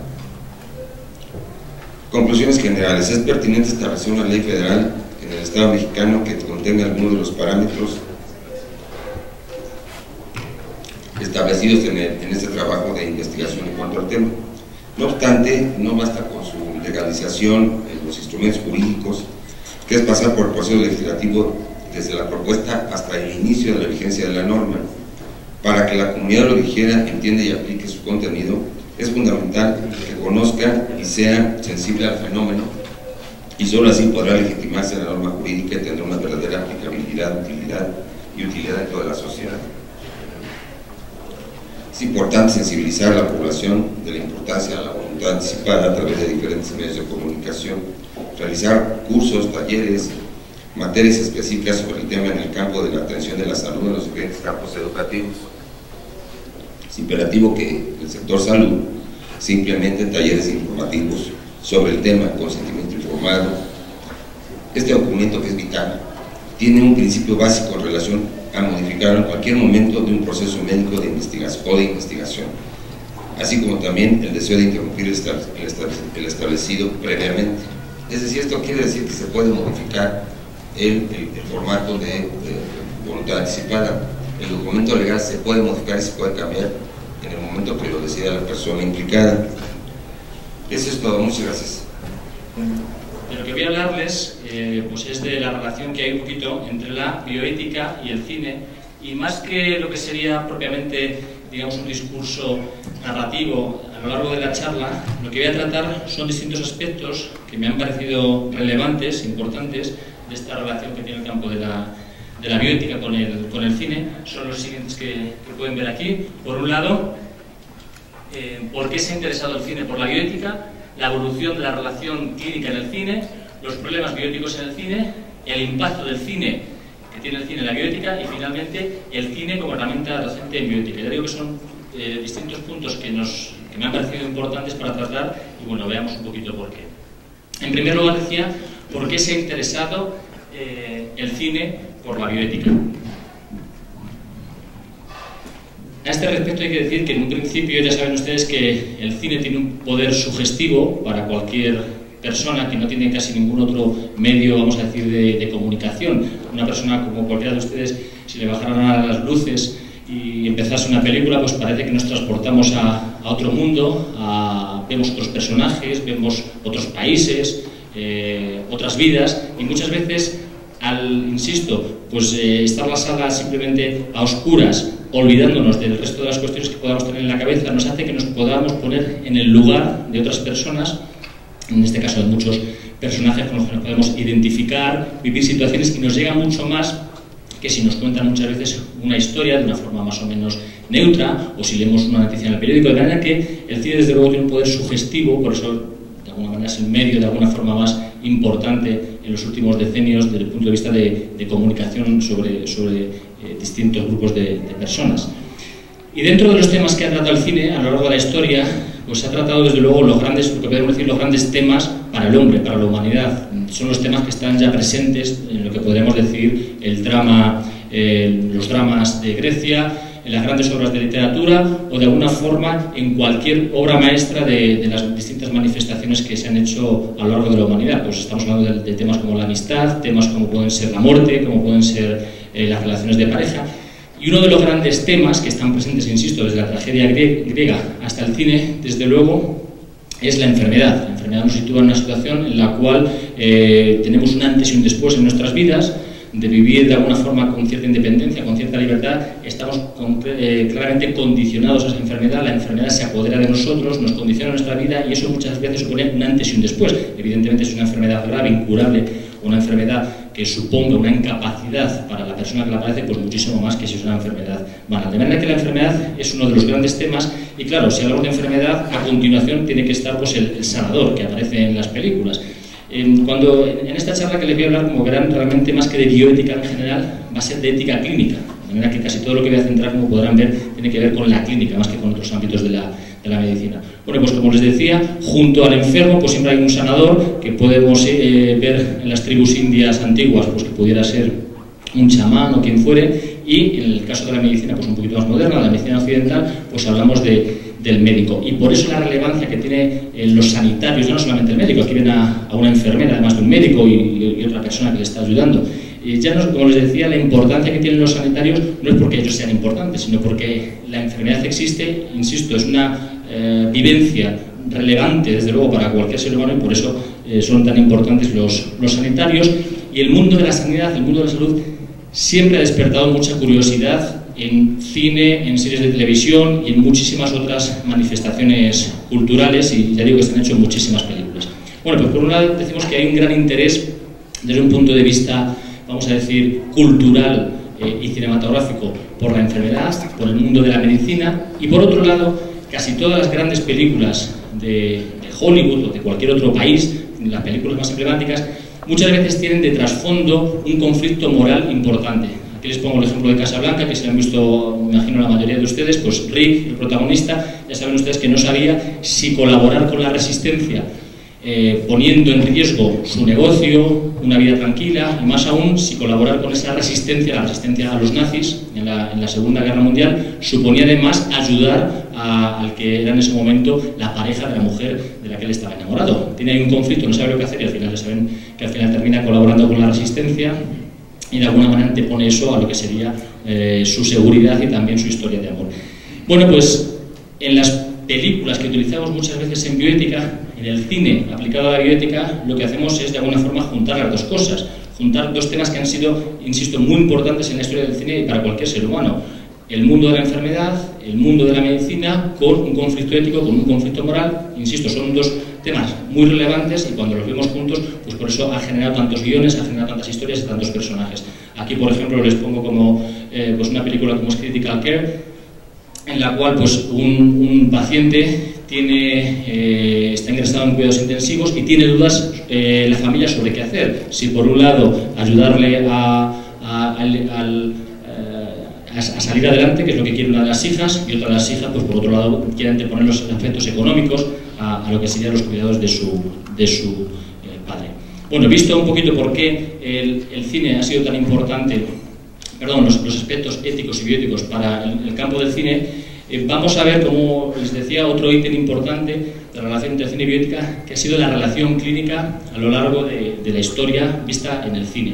La relación clínica en el campo de la bioética ha sido fundamental para que se desarrolle la disciplina, y el cine lo ha reflejado muy bien. Si pensamos en el primer cine, en el cine más clásico, en el cine incluso mudo, los primeros médicos y los primeros sanitarios que aparecen en relación con pacientes, por un lado tienen un papel o un rol muy estereotipado.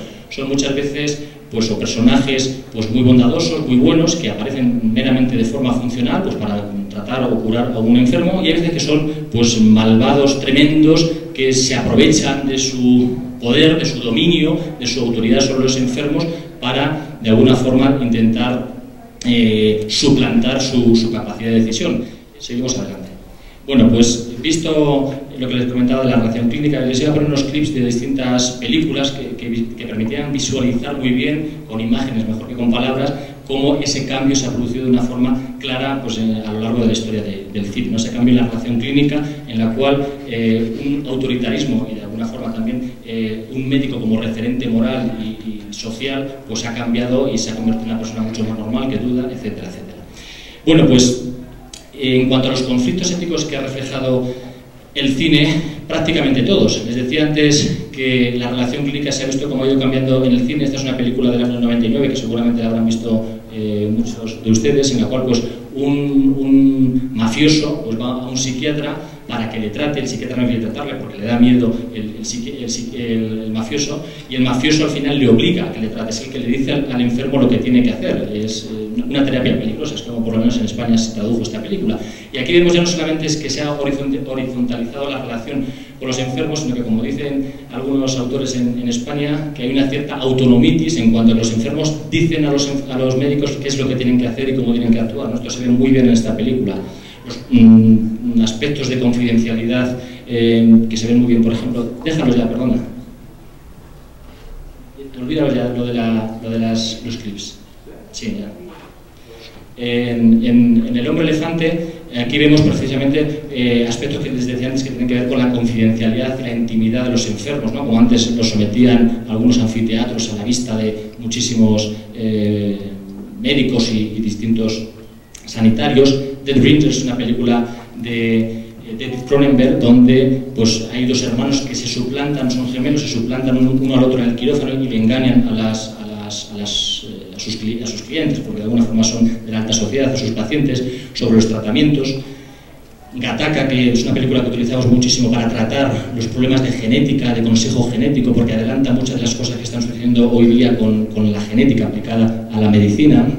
De repente, el último verano, aquí nosotros la utilizamos muchísimo para hablar de los temas de capacidad y competencia de los pacientes para tomar decisiones. En este caso, Elizabeth Taylor tiene un problema, vamos a decir, de comportamiento, y su madre, su tutora, le quiere operar del cerebro para dejarla un poco gaga y que, de alguna forma, no sea como es. Bueno, pues el médico tiene las dudas sobre cómo actuar.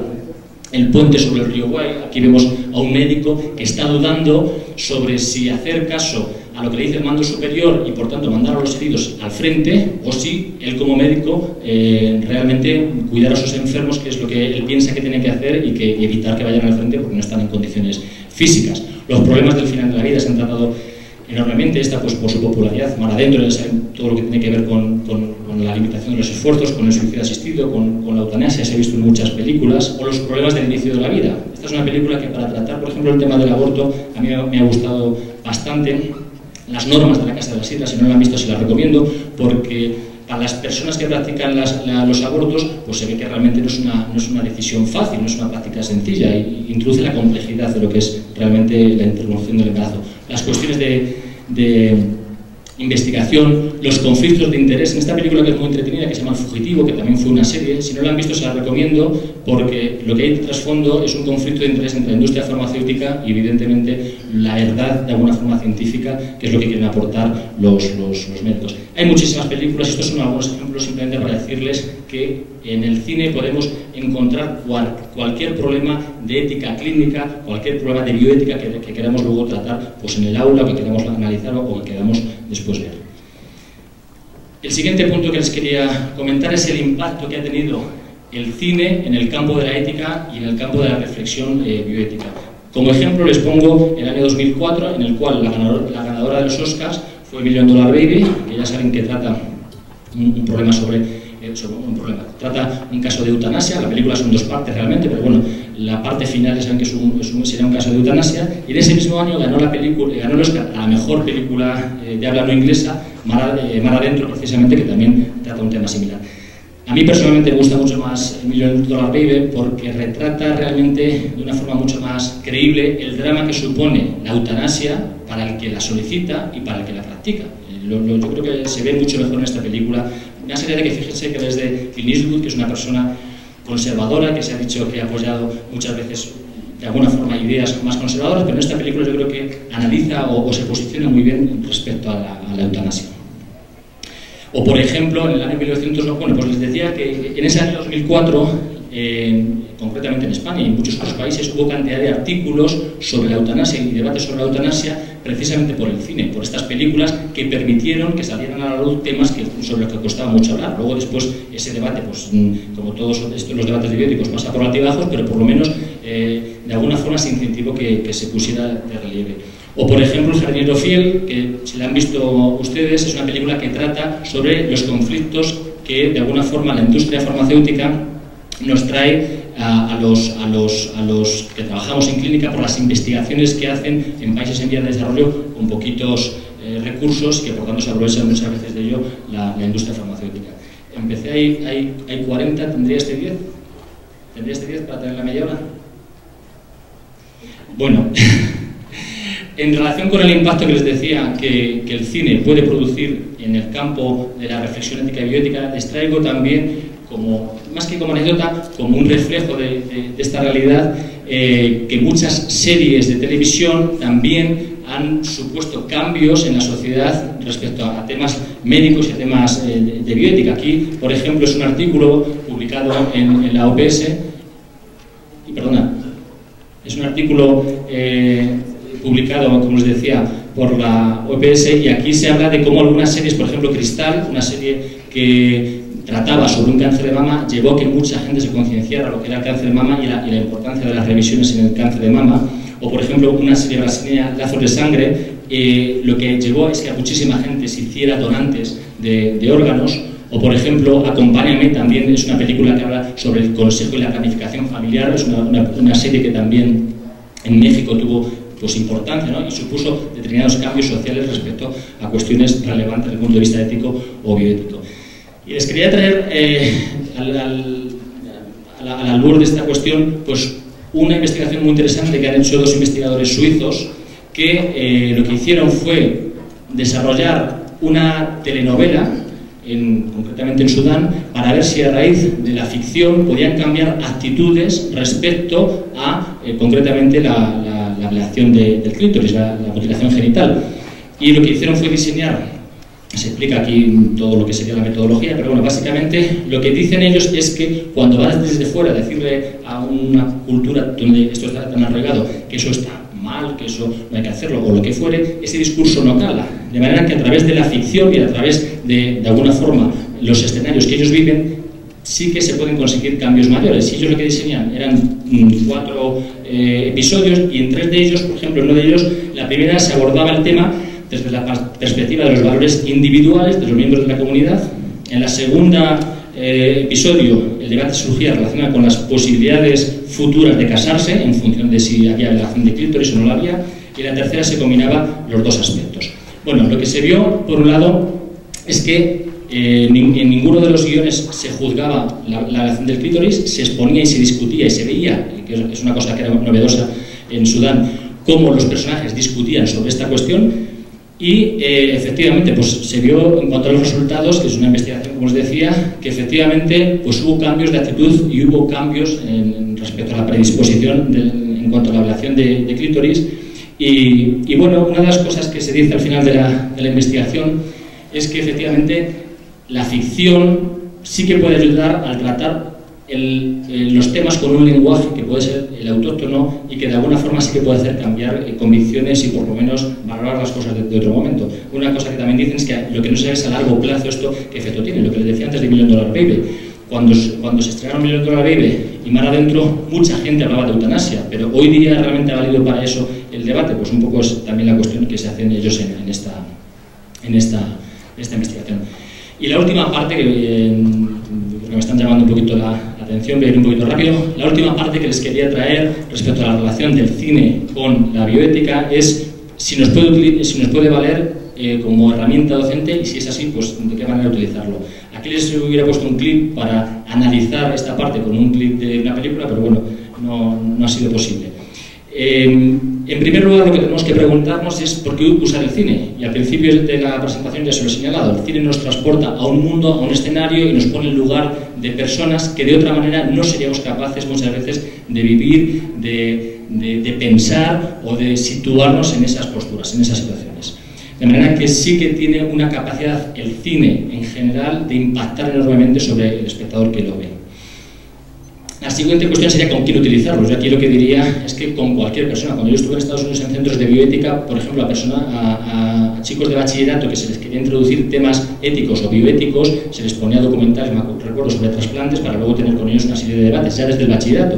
De manera que se puede utilizar pues, en pregrado, en posgrado, en cualquier momento de la formación en bioética. ¿Cómo utilizarlo? Pues aquí nosotros que estamos elaborando, ya tenemos un artículo que lo vamos a publicar dentro de poco respecto a cómo utilizar el cine como herramienta docente. Por un lado, por supuesto, hay que prepararlo previamente, hay que preparar el material. No se trata, como mucha gente podría pensar, de ver una película. No se trata de eso, preparar el material, preparar lo que quieres ver en ese momento. Y después de eso, nosotros concretamente en el artículo pues hemos planteado unos pasos para analizar lo que se ha podido ver, pues cuál es el principal tema de acción, los temas secundarios, los posibles conflictos que hay en la escena, los valores que están de alguna forma implicados en esos conflictos, qué conflictos hay, con qué estamos de acuerdo de lo que ha sucedido y con qué no estamos de acuerdo con lo que ha sucedido. Otra propuesta que se podría hacer sería la propuesta casuística para analizar lo que se ha visto. En todo caso, hay que tener una metodología de análisis, de manera que no se puede poner simplemente un trozo de una película y que la gente que esté viéndola pues luego diga lo que le parezca, ¿no? Hay que saber a dónde dirigir lo que uno quiere. En cuanto a dónde debe utilizarse, aquí hay dos posibilidades, lo que podríamos decir una metodología inductiva y deductiva, es decir, al inicio, para que la gente piense, diga y reflexione sobre lo que ha visto y a raíz de ahí sacar los temas sobre confidencialidad, sobre lo que se esté trabajando, o al revés, después de tratar un tema, pues verlo en una escena, verlo realmente en pantalla y que la gente sobre un caso concreto con el que se ha podido identificar más, como les decía, que es lo que produce el cine, pues realmente da su opinión. Y ya, lo último, En cuanto al formato del material, aquí yo estoy claramente abierto. Yo utilizo muchísimo pues, trozos de series cinematográficas, ficción, no ficción, animación, material elaborado expresamente para trabajar los temas. En cualquier caso, lo importante más que la calidad, más que sea una obra maestra cinematográfica, lo importante realmente es que lo que vamos a ver esté tratando lo que nosotros queremos. Y bueno, para concluir simplemente con esta pequeña frase, que respecto al uso del cine para el campo de la bioética, más allá del impacto que les decía que tenía, más allá de la importancia que tienen los temas bioéticos para el campo, para el cine, para utilizarlo, pues hay que utilizarlo con rigor y por supuesto con un objetivo claro y definido previamente para que nos valga para algo. Y nada más, muchas gracias.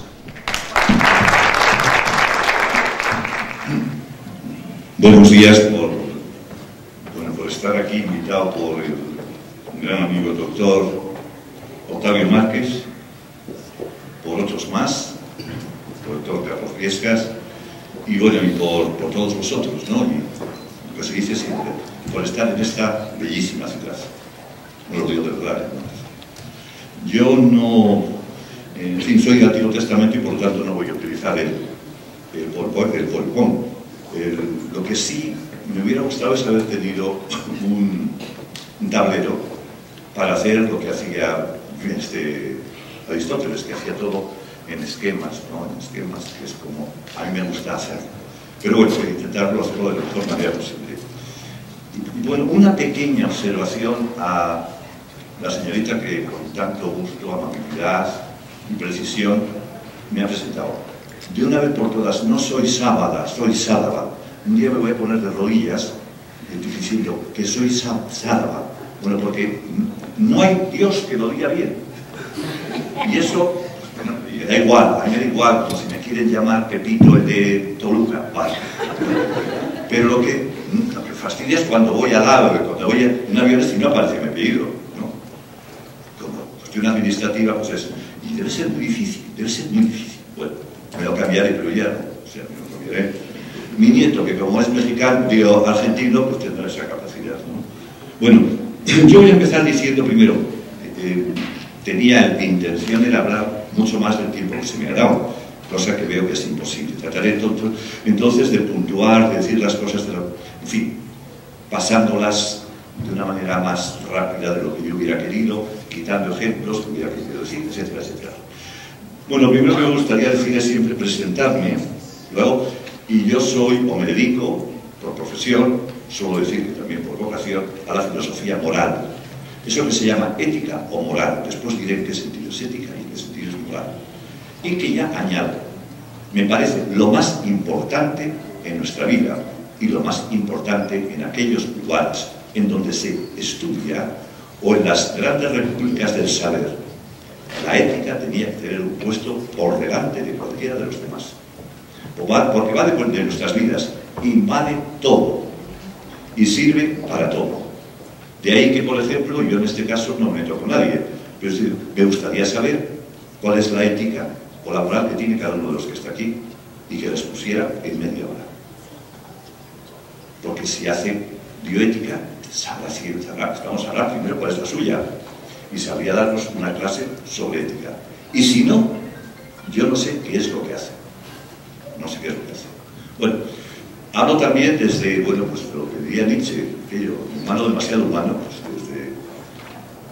desde mí, más de mí, de un sujeto, mejor dicho Foucaultianamente, de un ciudadano, no me gusta mucho la palabra, pero bueno, en términos de la Revolución Francesa, sí, desde ahí hablo.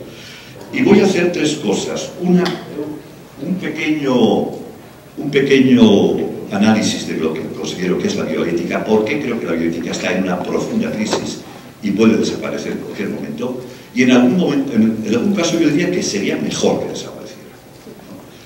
Primero voy a decir algo sobre ello, después sí que diré de ética, lo que creo que tiene que ser más fundamental, y finalmente, la tercera parte, haré una pequeña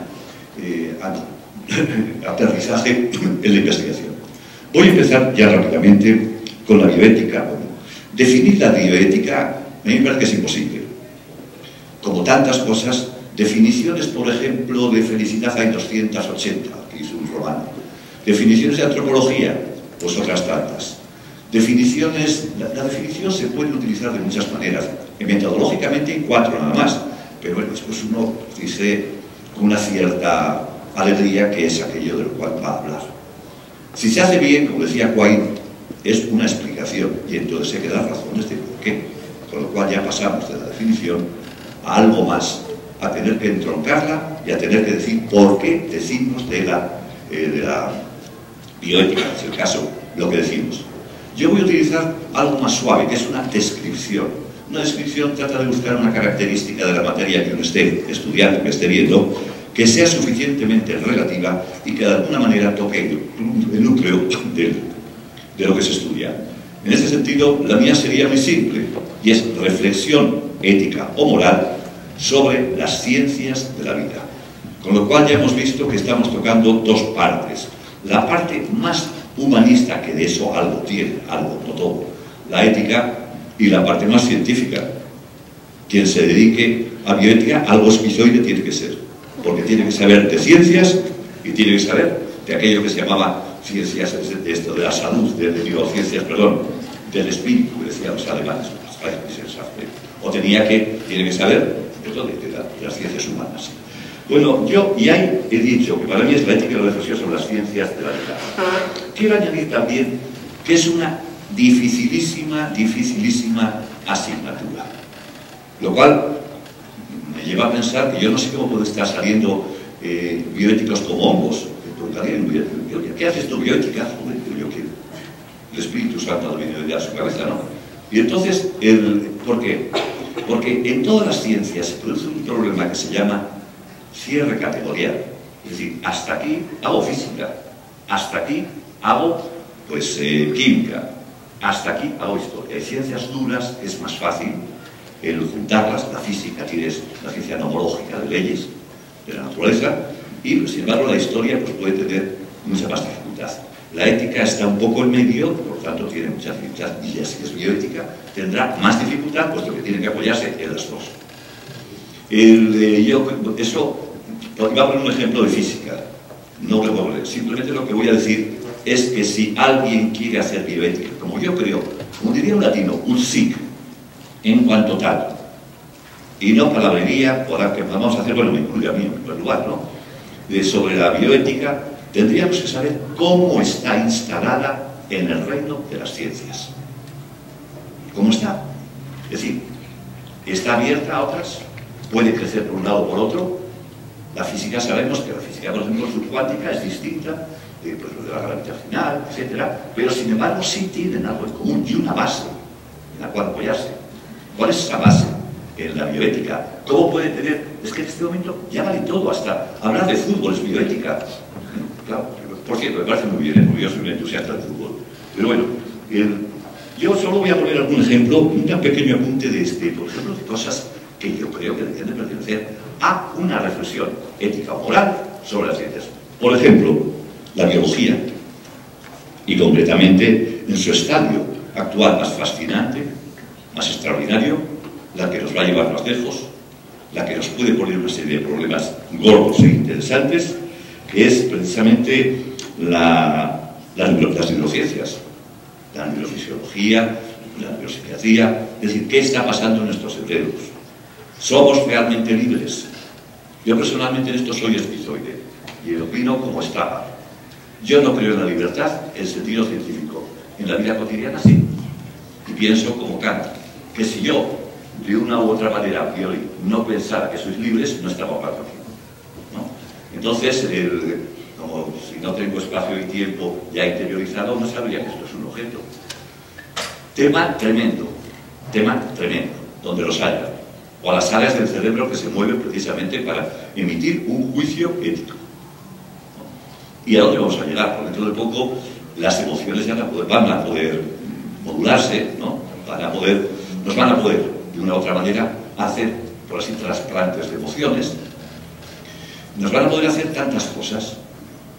Y el día que, imaginaos vosotros, podría llegar, que pudiéramos leer el pensamiento, a mí me interesaría mucho más que el pensamiento, las las imágenes y las fantasías de todos vosotros.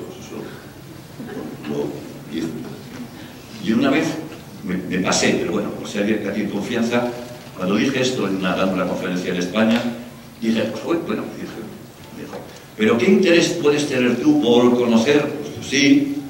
Y me dijo, por ejemplo, ¿qué interés conocer? ¿Qué imágenes, qué fantasías tiene alguien? Y dije, a mí me gustaría mucho saber, ella que es una señora tan no sé, de la España profunda, yo creo que me gustaría saber las fantasías sexuales de mi suegra. No sé, pues el caso es que hay que dar una parte, iba a hablar también de la imagen, cómo se está desarrollando la imagen, cómo cada día va avanzando, y con Tesla y con todo lo que tenemos cerca, pues es todo un mundo. Otro, por ejemplo, de ingeniería genética. Hay que saber de nanotecnología, de robótica. De la robótica, es que la robótica va a ser fundamental. Lo que está modificando nuestros cuerpos, por ejemplo, en este momento, lo que se llama el Airbus 2, se mete una cámara en el ojo y se recupera la vista. Bueno, y tenían las prótesis, los chips, la utilización de la cóclea, vamos, o tratar de, en último término, de conseguir el cyborg. El cyborg es una de las cosas más importantes que ocurre, la conjunción de orgánico e inorgánico. Hay un libro muy bueno en España que trata, el único que trata, yo creo, bien sobre el cyborg. Es muy bueno, ¿sabéis por qué? Porque lo escribió mi hijo y se llama Igor Sadova, ¿no? Entonces, pues hago propaganda de él. Bueno, o por ejemplo genética. Genética, actualmente ya hablamos de epigenética, que hay, bueno, pues lo que se sabe, decir, ya no es aquella codificación de proteínas que se hacía saliendo del núcleo, del ADN, etcétera, y desde el descubrimiento hasta el CRISPR de este momento, como que podemos editar ya, que eso es un paso de gigante, podemos editar, pues, podemos editar trozos de células, ¿no? Modificarlos de una manera extraordinaria. Con lo cual, la idea del sujeto va a cambiar, obviamente. Bueno, tenía cosas así de la legislación, de lo biofluídico, etcétera, etcétera, simplemente porque quería dar de eso, que es lo que pienso yo, y más, que tenía que dar las ciencias de la ética. Voy muy despacio, pero sí quiero vamos, en este momento, quedarme antes de pasar a hacer una breve exposición de la ética y una breve aplicación de la ética, como ejemplo, en el caso de la investigación, porque me lo pidieron. Yo voy a recordar, y en todo lo que estoy diciendo estoy recordando, porque yo creo que muchas cosas las sabéis, pero muchas veces en la vida, más que decir algo nuevo, es mejor decir algo de nuevo, ¿no? Y nosotros, acordáis, con un congreso de Estados Unidos, nombró una comisión nacional, y bueno, sobre los sujetos, la salud, y salió el famosísimo informe Belmont. Ese después lo popularizaron, por así decirlo, tocaron la campana en todas partes. Dos autores, Childress y Bichams, bueno, uno utilitarista y el otro, y eso a mí me parece muy bien, otro principialista, y surgió una inmensa bibliografía. Muchas veces una bibliografía que a mí me parece no ha hecho más que perder el tiempo. O sea, cualquiera habla de ya con los principios. Bueno, los principios son una parte de la ética clínica y que además uno puede poner muchas pegas a esos principios. ¿Quiénes son esos señores para tener esa autoridad? En primer lugar, me voy a dejar la benevolencia y la malevolencia, ¿no? Pero eso, pues, bueno, ellos se basaron en la teoría de la justicia de Rawls. Pero Rawls lo que hace son unos principios que son lexicográficos, es decir, que tienen un orden, A, B, C, D, etc. Los tres. Uno que es difícil de entender, es el de la diferencia, pero en fin, y él lo que quería en un último término, bueno, pues salvar la parte liberal y salvar la parte social. Se hace una especie de socialdemocracia. En términos matemáticos es un subóptimo de Pareto. No es lo perfecto, pero bueno, es un óptimo que está bien. Pero yo tengo varias objeciones a estos. Y mi idea es que de una vez se deje de hablar de ellos. Lo digo con todo respeto, por Dios. Ahora, con toda libertad. O sea, yo no sé callarme lo que creo que tengo que decir. O que se hable justamente, proporcionalmente. Pero decir que alguien es bioético porque habla de los 4 principios es como decir que es alemán porque nació en Siberia, ¿no? Entonces, primero, lo que hay que decir, no hay orden en los 4 principios. Y si no hay orden, pues normalmente no hay armonía y puede haber caos. Segundo, se mezclan con reglas. Esas reglas o son arbitrarias o pueden ser principios. Todos sabemos que una regla puede convertirse en principio y un principio en regla. Tercero, ¿de qué principio se habla? ¿De realidad? El principio de realidad sería un ser supremo. No de realidad. Entonces hay que dividir entre essendi y cognoscendi, del saber, del conocer o del ser. Aquí se trata más bien del conocer, parece. Bueno, después hay muchos principios, ya que no son generales, principios de la lógica, que son más fáciles de utilizar, principios de la física, pero en un sentido amplio. El principio general, por cierto, cuando se tiene idea del principio general, ha sido, el modo de ver, una de las razones, esa es mi opinión, que más ha hecho a favor de los pro vida, porque ha pensado siempre, el comienzo, qué maravilla. Bueno, si ha sido el siglo III, no sé, no, pero es el comienzo. La idea metafórica, la idea tremenda, la idea extraordinaria del comienzo. Bueno, podría poner más objeciones a todo este tipo bueno, ya hablamos de autonomía, por supuesto, autonomía. Hay autonomía porque hay libertad. Y hay libertad si hay libertad. Y será gradual, y será cultural, y será, bueno, pues mínima. Yo creo que tenemos mínima, ¿no? Y tanto podría decir de la justicia. ¿Pero de qué justicia se habla? El último libro de un amigo, bueno, que le gusta mucho, un amigo mío, el de McIntyre, uno de los últimos, es ¿de qué justicia hablamos? Es que esto no es justo. Y en tu lugar, justicia, yo defiendo la distributiva, pero dígame de qué justicia habla. Y no por justicia que hace esto, pero qué justicia. Hay indures ultraliberales y una idea de justicia muy distinta de aquellos otros con los cuales me encuentro, que somos socialibertarios, por decirlo de alguna manera. Bueno, y tenía unas cuantas más, porque son 4 y no 400, ¿no? Pues es otra de las cuestiones. Y ya nos digamos cuando hablamos de la universalidad. Por cierto, la universalidad en la Constitución española, que a mí me da igual, por cierto, la Constitución no la tengo ninguna estima, pero en la Constitución española no se habla de universalidad, se habla de protección especial. Y eso de que tiene que ser universal, yo sí lo creo, pero otros muchos no.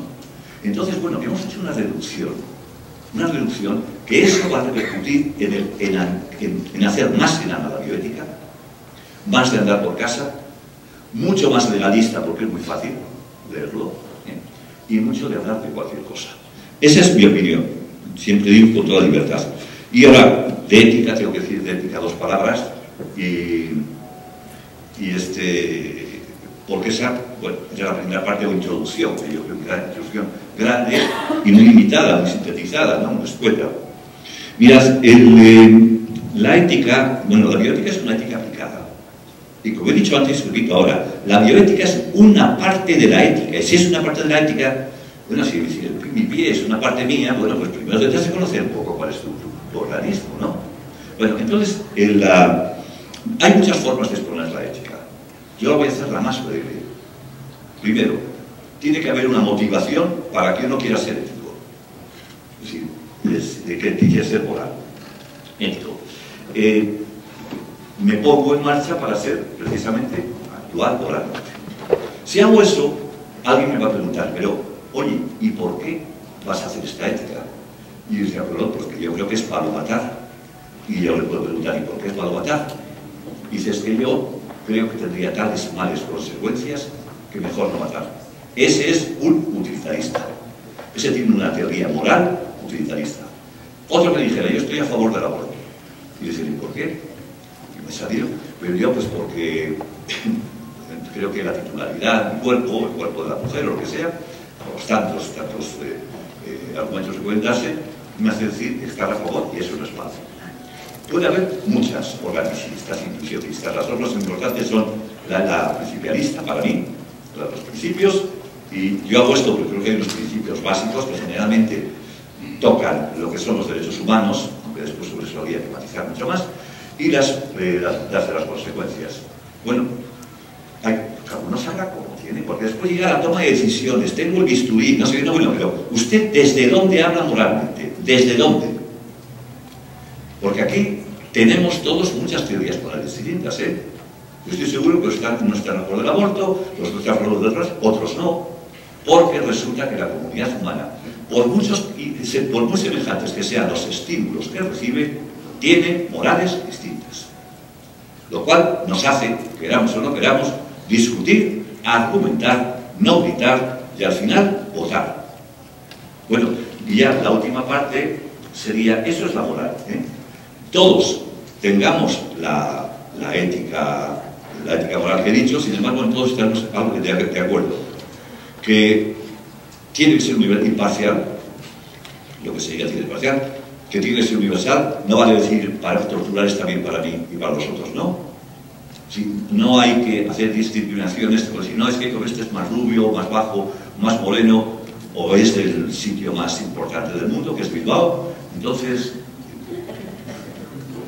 es broma, ¿eh? Lo malo es que nos lo creemos, pero bueno. Y entonces, ese es un esquema básico, que con ese esquema se apoya en otro que es más básico, que es, hay un sujeto, ¿cuánto abarca ese sujeto? Medianamente puede abarcar a los sufrientes, a los animales, pero bueno, voy a pasar de eso, que es un tema, otra ética aplicada. El sujeto, un sujeto que sea responsable de sus acciones. Nosotros no tenemos acontecimientos, los acontecimientos se dan en el mundo, en la física. Tenemos acciones. Y sería responsable yo de ellas si realmente salen de mí. He dicho que mínimamente creo que sí. Me gustaría detenerme mucho en el punto porque es básico también para después cómo investigo yo, a qué sujetos son, etcétera, etcétera. Otra cosa, que son tres partes, esas básicas, en un sujeto, y como quieres un fin, porque nosotros no somos como el Dios medieval, que todo lo veía en un punto, pues entonces lo que tenemos son unos medios que son las virtudes de Aristóteles, que aleteque quería decir camino, que sean los mejores que nos lleven a ese fin que queramos. Si yo al final lo que quiero ser es ser el mejor filósofo del mundo, pues tengo que utilizar los medios adecuados. Pueden ser unos medios que no son adecuados, que no valen para ello, ¿no? Y hay una cuestión muy interesante en este cómo. En el fondo es el cómo lo más importante en la vida, más que el qué, que sería al final. Es muy curioso porque la ética es larga, compleja, hay que saber de muchas cosas. Por ejemplo, es muy difícil saber algo de ética sin conocer la lógica, por lo menos de primer grado. En la argumentación que hacemos, sin darnos cuenta, en los medios, la hacemos distinta a la argumentación en indicativo. La argumentación en indicativo es si P entonces Q y P, entonces Q. Aquí hacemos Q, P entonces Q, luego P, que es falaz. Porque lo que estamos diciendo es decir, si yo quiero ir de Toluca, quiero ir a Toluca, desde DF o antes de F, podía ir en autobús, etc. Podía ir de mil formas. Escojo el autobús. Luego, conclusión, me quedo con el autobús. Es del cambio que hay sobre el cual se ha escrito muchísimo. Y además yo me siento muy feliz de haber sido discípulo de quien mejor ha desarrollado toda esta parte lógica, que es Anthony Kenny. Y después está lo más difícil, y la felicidad, el fin. El fin, queramos o no queramos, es lo que dijo Aristóteles, de la eumonía, que una traducción más o menos no es adecuada, pero sí sirve, es ser feliz. Todo el mundo quiere ser feliz. Independientemente de la concepción light, de las diversas definiciones de felicidad positivas y negativas, aquí yo digo lo de Wittgenstein. Por muchas vueltas que demos, la espalda está detrás. Por muchas vueltas que demos, incluso el que la niega, el que se suicida, quiere ser feliz. Sería esa finalidad una sola. Para San Agustín solo estar en Dios. Para el hedonista egoísta que no quiere tener en cuenta a los demás, él y nada más. Bueno, afortunadamente hay otras opciones de fines. Para mí la finalidad suprema sería aquella en la que, por un lado, los placeres máximos y por otro lado, una conciencia satisfecha. O sea, tener la bondad de las muchas cosas ricas, interesantes, jugosas, que nos da el mundo y los de la sociedad, y por otro lado, el poder hacer lo que uno cree que tiene que hacer. No hacer lo que uno quiere, sino querer lo que uno hace, que decía Sartre. Para mí esa es. Otros tendrán otras, porque realmente somos distintos. Estamos en el mismo barco, pero distintos somos. Iba a hacer una vez un vídeo, y loco, después diciendo por qué habría que distinguir. Porque en un artículo muy reciente, vi un artículo que mezclaba todo, es qué diferencia hay entre la ética en general, la ética médica, la ética deontológica, la ética clínica y la bioética. Y eso hay que hacerlo con bastante claridad. Bastante claridad. Bueno, y paso ya a la última parte, si no me vas a echar tú. Bueno, pero yo voy a toda velocidad. Iba a decir que es la investigación en términos de research, no de detective, porque la investigación pues, es una necesidad de supervivencia y un objeto de gozo intelectual, ¿no? Bueno, después toda la mítica que hay ahí, cómo bien la investigación pues, lleva a la experimentación, al uso y a la aplicación, y va a poner varios ejemplos que no los pongo. Y sí, acordar de decir solo 4 cosas, una sobre la ciencia, o sea, por la tecnología, otra de las leyes y otra en donde pudiera caer todo lo que he dicho yo, de ética, y moral, la moral serían las teorías, y la ética es lo que es universal. Y decir 4 cosas sobre cómo tendría que ser, así, dogmáticamente, no argumentativamente. Bueno, ciencia, yo no voy a... En la ciencia, en Helsinki 75 distinguió entre la investigación científica y la básica y la clínica o aplicada. Actualmente no se sostiene. Yo sí. A mí me parece que hay que seguir defendiendo que hay una investigación en todo básica, que podría quedarse ahí, que habitualmente no se queda. Y que, bueno, los filósofos de la ciencia hacen bastantes recovecos, discusiones en este tipo de cuestiones. Bueno, y después que, bueno, pues que, por la pura teoría, ¿no? Que tendría que ser enormemente en bioética, como lo es en estos campos, pues de muchos sectores, pero que todos tienen de alguna manera una unidad. Yo pediría a este congreso que hemos tenido aquí que saliera, yo siempre pido un manifiesto que no vale para nada, pero un manifiesto a favor de la igualdad, bueno, pero al mismo tiempo, ¿cuál es el núcleo de la ética, de la bioética? Simplemente diría eso. Segundo, la tecnología, bueno, pues todo lo que he dicho, la ingeniería genética que nos tiene que, por ejemplo, la ingeniería genética está haciendo auténticas maravillas en lo que he dicho antes, ¿no? Y los riesgos, por cierto, los riesgos hay que medirlos no a ojo, sino con lógica de probabilidad y estadísticas. No se puede decir que tiene mucho riesgo, o el principio de precaución, bueno, que al final quedan en cosas muy elementales, muy de guardería, darles mucha más fuerza. Y bueno, no voy a decir más, bueno, después no voy a hablar ya del doble ciego, del grupo experimentador, del placebo, del triple, cuádruple, etcétera, etcétera, o de los comités clínicos, o de SEAS, etcétera. No voy a hablar de eso. Me hubiera gustado decirlo, sí. Después, aquí sí que importan las leyes, porque generalmente las leyes han surgido frente a los abusos. Abusos ha habido miles, ¿sabéis? De los de la sífilis en Brooklyn, los de los negros, los de Tuskegee, jamás sé cómo se pronuncia. Tuskegee, cada uno dice una palabra, ¿no?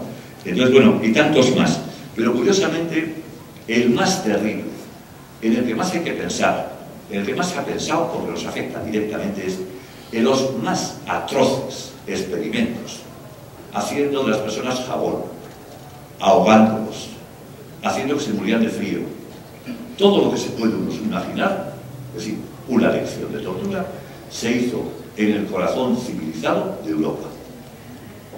Es una mancha que jamás se la podrá quitar Europa de encima. Y ahí estuvieron psiquiatras, médicos, filósofos, en un número elevadísimo. Elevadísimo. Yo tengo un amigo que siempre repasamos a algún genio del tiempo, de aquel tiempo, que fuera nazi. Y nos hacemos la gran pregunta, que es una pregunta difícil, porque a veces se une de tal manera la inteligencia y la maldad.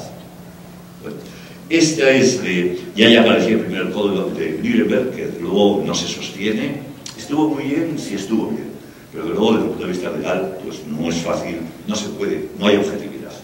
Después ya Helsinki, Toquillo, iba a decir algunas cosas de España, como cuando nacen, tanto lo que he dicho antes, los CEI, ¿no? Pero con eso me basta porque quiero ya acabar de verdad. Y lo último, miren, en un experimento hay unos sujetos y una... Ya se acabó de eso. Un minuto, ¿eh? Los sujetos, recordad lo que he dicho antes de los sujetos. ¿Quién es un sujeto? ¿Dónde está el sujeto? ¿Cuándo es voluntario? ¿Cuándo es comprado? ¿Cuándo es engañado? ¿Cuándo es vulnerable en términos de la OMS? Después, por otro lado, pues la integridad y el respeto. La integridad va a sacar María Casado me dijo que había sacado un librillo que tienen ellos, un patrocinio sobre la integridad. Me parece que es muy interesante. La integridad, yo quería tocar el tema de la integridad con la ablación del clítoris que ha salido antes. Y decir algunas cosas más que se han dicho. Creo que ha sido tú, la oveja, el de la... ¿Has sacado de la...? No, tú, bien. Bueno, lo voy a dejar. Después, finalmente, está la financiación. Porque las empresas quieren ganar. Y ahí hay un choque real de derechos humanos, de los 3 derechos humanos.